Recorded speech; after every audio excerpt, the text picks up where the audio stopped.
सुलभ भारती 7वीं कक्षा। पाठ्यपुस्तक पान क्रमांक 28। बेटी युग।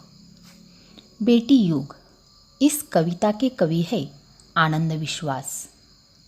आनंद विश्वास का जन्म 1949 को उत्तर प्रदेश में शिकोहाबाद में हुआ है। इनकी मिटने वाली रात नहीं पर कटी पांखी देवम, गर्मा गर्म थपेड़े लूके, बहादुर बेटी, यह रचनाएं प्रसिद्ध है। आनंद विश्वास जी अंधविश्वास और मुश्किलों के ताप से पिघलते जीवन के प्रति विद्रोही स्वर रखने वाले कवि है। इस कवि श्री आनंद विश्वास हमें बता रहे हैं कि जब हम बेटियों को पढ़ाएंगे, उन्हें समुचित शिक्षा देंगे तो उनमें आत्मविश्वास बढ़ेगा। बेटियां आत्मनिर्भर होंगी, वे देश की प्रगति में बढ़ चढ़कर भाग ले सकेंगी। प्रस्तुत कविता के माध्यम से कवि ने बेटियों की शिक्षा महत्व के साथ साथ उनकी आत्मनिर्भरता प्रगति को प्रतिपादित किया है। बेटी युग इस कविता के शीर्षक से ही हमें पता चलता है कि यह युग बेटियों का है, क्योंकि बेटियां अब पढ़ लिख कर आगे बढ़ रही है, वह आत्मनिर्भर हो रही है और देश की प्रगति में भाग ले रही है। प्रस्तुत कविता में कवि हमसे क्या कह रहे हैं देखो। नानी वाली कथा कहानी अब भी जग में लगे सुहानी, बेटी युग के नए दौर की आओ लिख ले नई कहानी। तो यहाँ कवि क्या कहते हैं देखो। देश विकास कर रहा है, परंतु आज भी बच्चों को नानी द्वारा सुनाई गई कहानियाँ प्यारी लगती है। आओ अब हम नई कहानियाँ लिखें जो बेटियों के नए युग से संबंधित हो।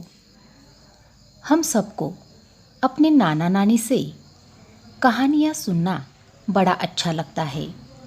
जब भी वे कहानियाँ सुनाते हैं तो हम बड़े मज़े से उसे सुनते हैं। लेकिन कवि कहते हैं कि आज हमें कुछ नई कहानियाँ लिखनी है जो बेटियों के नए युग से संबंधित है। इसके आगे देखो। बेटी युग में बेटा बेटी सभी पढ़ेंगे, सभी बढ़ेंगे, फौलादी ले नेक इरादे, खुद अपना इतिहास गढ़ेंगे। तो इस नए युग में लड़के और लड़कियां दोनों पढ़ेंगे, पढ़ लिख कर आगे बढ़ेंगे और तरक्की के मजबूत इरादों के साथ स्वयं अपना इतिहास लिखेंगे। जब देश के सभी लड़के और लड़कियां पढ़ेंगे तो देश आगे बढ़ेगा। युवक युवतियां प्रगति की दौड़ में दौड़ेंगे। आज भी बच्चों को नानी द्वारा सुनाई गई कहानियाँ प्यारी लगती है। तो यहाँ कवि हमें कहना चाहते हैं कि जब लड़का और लड़कियाँ दोनों पढ़ेंगे, जब वे पढ़ लिख कर आगे बढ़ेंगे, तभी हमारा देश तरक्की कर पाएगा और साथ ही अपना इतिहास लिखाएगा।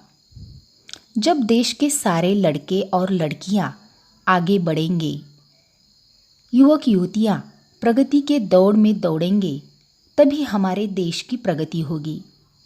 आज भी हमारे बच्चों को नानी वाली कथा कहानी सुनने में बड़ा अच्छा लगता है, प्यारा लगता है।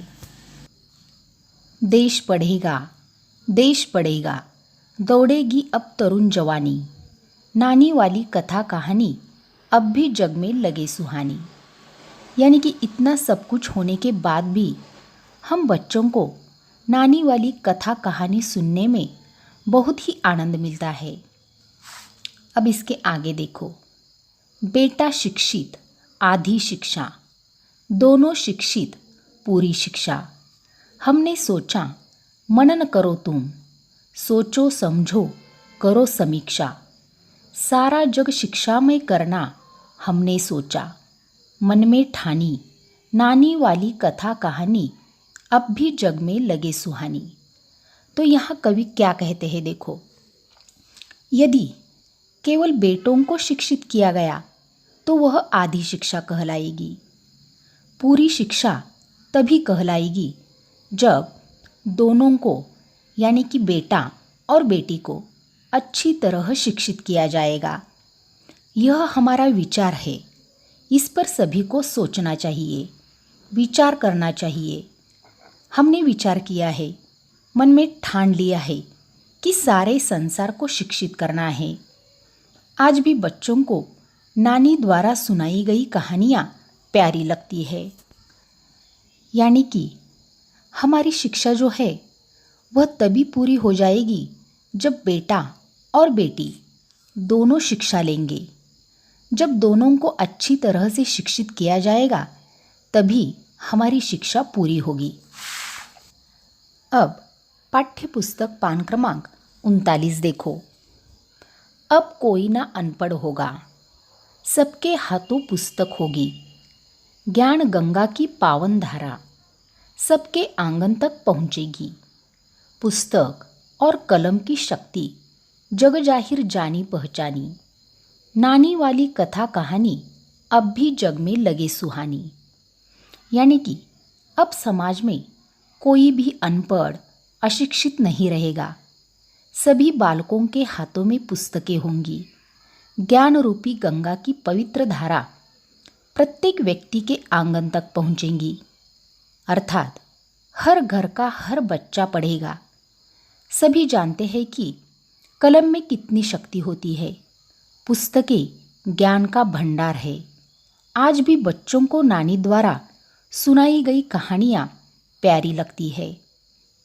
यानी कि यहाँ कवि यह कहना चाहता है कि अब इस संसार में कोई भी अनपढ़ नहीं रहेगा, क्योंकि अब सबके हाथों में पुस्तकें आई है और ज्ञान रूपी गंगा सबके आंगन तक पहुँच गई है। अब इसके आगे देखो। बेटी युग सम्मान पर्व है, पुण्य पर्व है, ज्ञान पर्व है। सब सबका सम्मान करे तो जन जन का उत्थान पर्व है। सोने की चिड़िया तब बोले, बेटी युग की हवा सयानी। नानी वाली कथा कहानी अब भी जग में लगे सुहानी। यानी कि बेटी युग सम्मान का पर्व होगा। जहाँ बेटी का सम्मान होता है वहाँ अवश्य ही पुण्य पर्व होता है। और बेटी का सम्मान करना यह तो पुण्य पर्व है। यह ज्ञान की प्रतिष्ठा का पर्व है। जब सभी पढ़ लिख जाएंगे तो एक दूसरे का सम्मान करेंगे, तभी जन जन का उत्थान होगा। प्राचीन काल में भारत सोने की चिड़िया कहलाता था। अब फिर बेटी युग की हवाओं में यह गूंजेगा कि भारत सोने की चिड़िया है।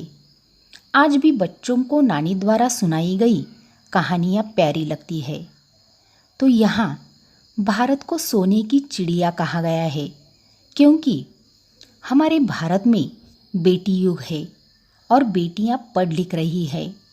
बेटियों का सम्मान यहाँ होता है और जहाँ बेटियों का सम्मान होता है उसे सोने की चिड़िया कहा जाता है। बेटी युग, यह कविता आप फिर से गौर से पढ़ो। इस कविता में आए कुछ शब्दार्थ और मुहावरे आगे दिए गए हैं। उन शब्दों को भी गौर से पढ़ो और अपने नोटबुक में लिख लो।